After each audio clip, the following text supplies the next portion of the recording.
Dans cette vidéo, vous allez apprendre à faire une pizza épaisse d'inspiration sicilienne, une pizza généreuse à partager avec tous ceux que vous aimez et qui en plus est facile à préparer à l'avance et à conserver pour des repas de dernière minute hyper faciles. Sympa, non? Alors suivez-moi et soyez attentifs. Aujourd'hui, on va travailler au robot et vous allez voir que pour cette recette, c'est beaucoup plus simple d'utiliser correctement ce dernier comparé à la recette de pâte à pizza un peu moins hydratée. Vous allez comprendre. Dans la cuve de mon batteur, j'ai 460 g de farine, une farine forte. En l'occurrence, c'est la Cinque Stagioni rouge qui doit être au-dessus de 350 de W, je crois. Vous pouvez également choisir une T55, T65 en farine française, du moment qu'elle soit à environ 12, 5, 13% de protéines si possible. Ou à défaut, faire un mélange avec un peu de Manitoba, disons 30%. À la farine, on va ajouter un peu de malt diastasique. Ça va aider à la coloration à faible température et ça va aussi favoriser la fermentation. Ça, on en met 8 grammes. Si vous n'en avez pas, vous pouvez remplacer par 8 grammes de miel ou du sucre en dernier recours. Cette recette va fermenter au froid, donc il n'y aura pas besoin de la modifier trop durant l'année. La seule chose qu'il faudra avoir, c'est le temps de repos à température ambiante avant de mettre au frigo. Ce sera la seule chose qui variera. Maintenant, on a installé le crochet. On va faire tourner 30 secondes rapidement pour mélanger le malt et la farine, le temps qu'on prépare le reste.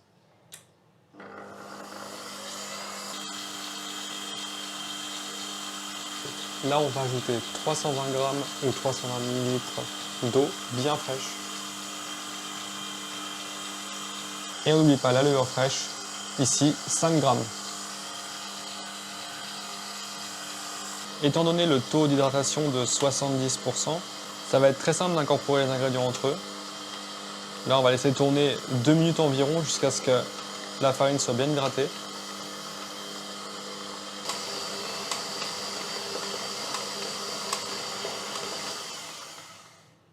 Au bout de 2 minutes, on a une masse hydratée.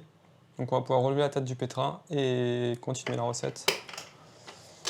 À ce stade-là, j'en profite toujours pour enlever la pâte, retirer la pâte du crochet et racler les bords s'il y a un petit peu de pâte qui est restée coincée. On va pouvoir remettre à tourner en vitesse lente et rajouter 9 g de sel.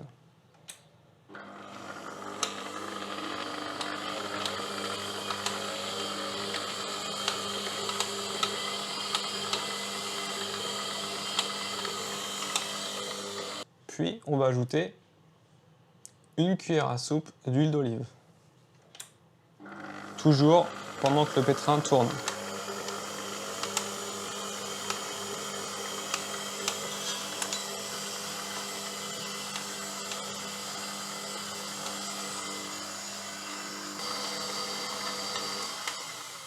Voilà, ce qui risque d'arriver, c'est que l'huile d'olive gêne l'incorporation de la pâte. Donc on va tout simplement relever la tête du pétrin, libérer le crochet, racler un petit peu la cuve et remettre tout ça jusqu'à ce que la pâte soit bien homogène.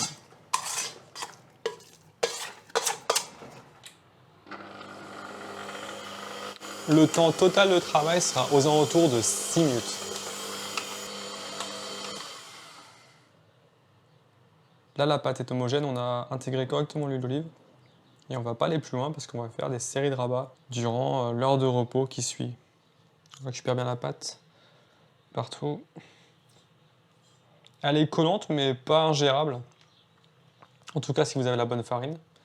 Et à la limite, si vous avez une farine un peu plus faible ou si vous n'êtes pas sûr que tout se passe bien, vous pourrez tout simplement réduire l'hydratation à 65%. Toujours à l'aide de la corde, on va sortir la pâte.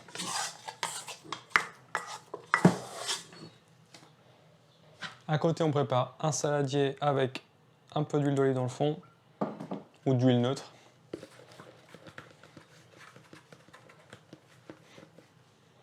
Ça, c'est bon. La pâte, on la prend. On peut la soulever, l'étirer légèrement, la faire tourner. Normalement, voilà, elle se rassemble en une seule partie assez facilement, donc c'est pas trop ingérable. On va juste donner quelques rabats. On tire un peu, on remet vers le centre. Sur les côtés, pareil. Si ça colle trop, On utilise son coupe-pâte ou sa corne. Voilà. Pour l'instant, pas besoin de stresser, pas besoin d'avoir une pâte hyper lisse. On a fait les séries de rabat, on va la mettre dans son saladier au repos pendant 30 minutes.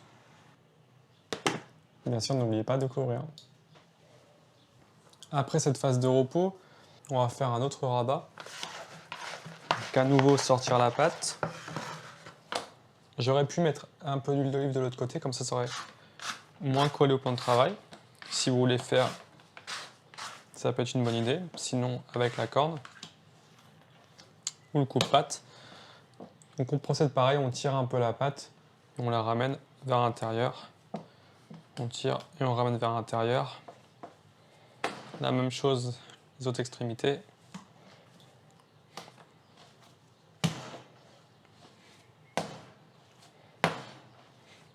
Et là, on voit clairement que la pâte s'est transformée, qu'elle est beaucoup plus lisse qu'avant. On peut la mettre à nouveau au repos pour 20 minutes supplémentaires.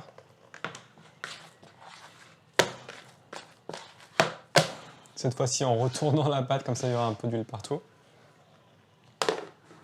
Comme je vous le disais précédemment, c'est à ce moment-là qu'il faut décider si les temps de repos vont être faits à température ambiante ou au frigo, en sachant que normalement on pétrit avec de l'eau assez froide, donc si vous sentez la pâte fraîche sous vos mains et qu'il ne fait pas trop chaud chez vous, vous continuez à température ambiante. A l'inverse, si on est en été et que la pâte est déjà un petit peu chaude au toucher, dans ce cas-là, les phases de repos se feront au frigo pour pas trop activer la fermentation. Il ne reste plus qu'à faire le deuxième rabat.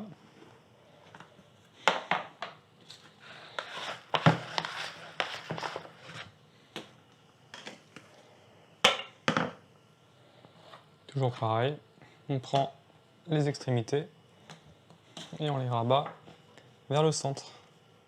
Le dernier mouvement, on peut tout simplement remettre la pâte dans le bon sens. Et à la limite, vous pouvez faire quelques petits mouvements comme ça, un peu plus dynamiques. Voilà. On ramasse tout. Maintenant, on peut mettre ça au frigo et l'oublier minimum 24 heures. Je vous dirai ensuite comment procéder. On est le soir, après les premières 24 heures de repos au frigo. Là, on découvre une pâte qui a clairement gonflé. Elle a bien pris du volume et elle sent vraiment la fermentation. Ce qu'on va faire, c'est qu'on va tout simplement la sortir de là et la former comme un pâton. On la remettra ensuite dans le même saladier. Donc vous pouvez à nouveau ajouter une petite goutte d'huile d'olive au fond. Comme ça, il n'y aura aucun mal pour l'extraire quand il faudra l'utiliser. L'intérêt de faire le pâton maintenant, c'est tout simplement qu'on n'aura pas à attendre plusieurs heures lors de la phase finale, puisque comme il va falloir laisser lever cette pâte dans la plaque, on va déjà avoir un petit peu d'attente, donc on ne va pas en rajouter avec 3 à 4 heures avant que le pâton soit prêt à étaler. Donc là, technique classique, on va faire un pâton, donc avec votre méthode favorite, peu importe. Ce qu'il faut, c'est tout simplement dégazer la pâte et reformer une boule compacte, sans trop déchirer. Voilà, moi ça me plaît, comme ça, donc on va le remettre à fermenter. Bien évidemment, vous pouvez vérifier en dessous que c'est bien fermé. Ça reste quand même important, même pour un pâton de cette taille.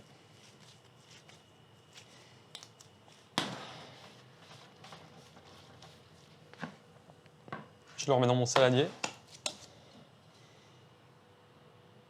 Un petit peu d'huile au-dessus.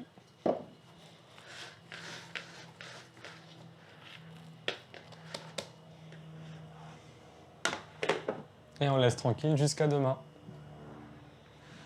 Le lendemain, il faudra sortir votre pâte du frigo.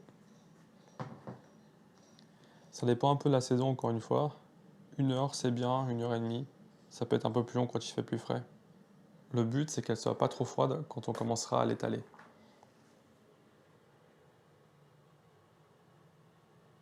Quelque temps avant d'étaler la pizza, je vous suggère de mettre votre four à chauffer à la plus basse température. Ça servira pour y mettre la plaque et qu'elle lève plus rapidement avant d'enfourner. Le type de plaque à utiliser pour ces produits, ça va être les plaques en tôle bleue que vous trouverez difficilement dans les magasins classiques, mais si jamais ça vous intéresse, il y a un lien dans la description. À défaut, vous pouvez prendre un plat de cuisson classique 30 par 40, même s'il est en matière anti-adhésive, c'est pas grave. Et dans cette plaque, on va mettre un peu d'huile d'olive. Comptez 2 cuillères à soupe. Il ne faut pas en mettre trop peu parce que sinon la pâte va coller à votre plaque et ce sera plus dur de l'extraire après la cuisson. Dispersez un peu l'huile, mais pas jusque dans les bords, simplement les 3/4 de la plaque. Parce que quand on va pousser après en étalant, ça va forcément mettre l'huile dans les bords, donc on ne veut pas qu'il y en ait trop à ce moment-là. Ensuite, vous allez pouvoir retourner votre saladier directement au-dessus de la plaque. On va pouvoir commencer à étaler. C'est assez simple, il faut juste presser sur la surface de façon à étaler équitablement le pâton partout.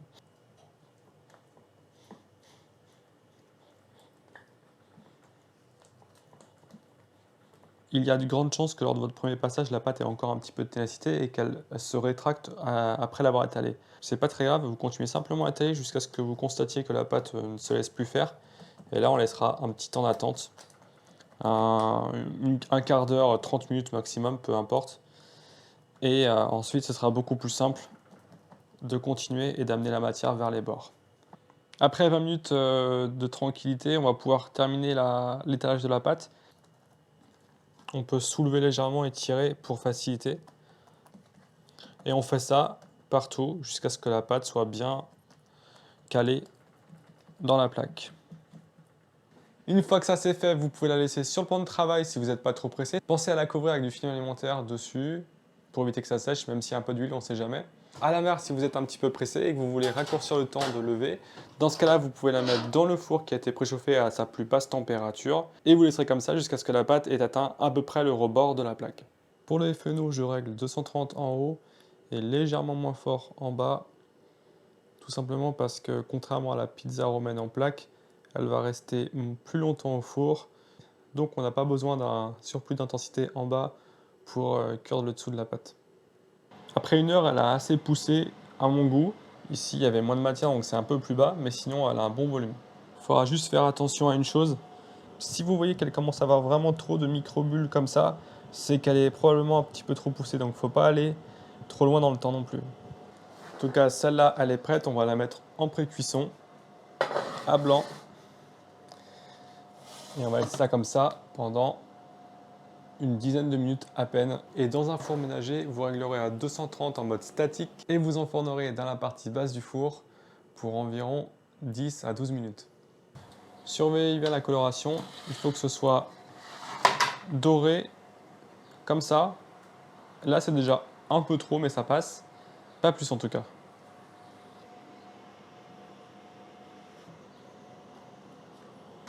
Ça fait longtemps que je ne mettais pas ça de ma plaque, du coup elle a eu tendance à légèrement coller. Donc si ça arrive, il faut simplement passer une spatule bien droite, la glisser en dessous pour décoller la pâte sans l'abîmer. Puis la transférer sur une grille pour qu'elle refroidisse légèrement. On a une belle cuisson en dessous, tout juste doré, comme il faut. À ce stade-là, vous avez plusieurs options. Soit vous la laissez refroidir complètement, puis vous la bloquez au congélateur pour un repas une autre fois. Ça marche bien si vous avez préparé plus de pâtes. Deuxième option, c'est la laisser refroidir également, puis la garnir plus tard quand vous en avez besoin pour un repas suivant. La dernière option, c'est la garnir immédiatement, après avoir quand même pris le soin de la sortir de la plaque, puis d'avoir gratté les excédents de pâte qui seraient restés collés à la plaque. Aussi, n'oubliez pas, avant de la mettre en plaque pour la cuisson finale, remettez un petit filet d'huile d'olive au fond, mais moins que la première fois. Souvent, pour ce genre de pizza, on va garnir à l'envers. Donc on va d'abord commencer par le fromage, que j'ai coupé relativement fin. Je vais l'étaler sur toute la surface.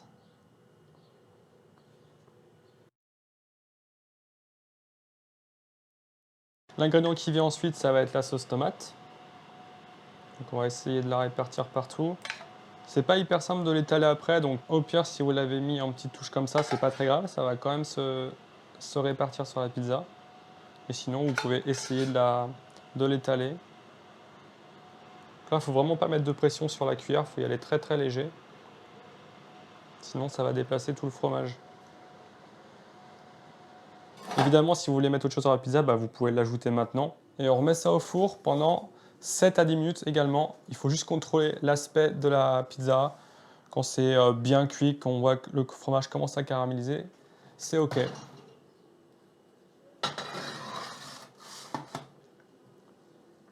Pour les utilisateurs de four et Féono, j'ai complètement coupé la sole parce que maintenant on ne veut plus chercher à la colorer, elle est déjà bien comme elle est. Donc on regarde seulement le haut.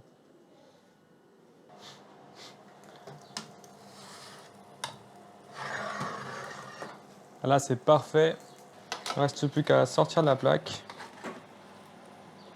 Une autre opération qui peut être parfois un peu délicate. Surtout quand le fromage a collé. Voilà.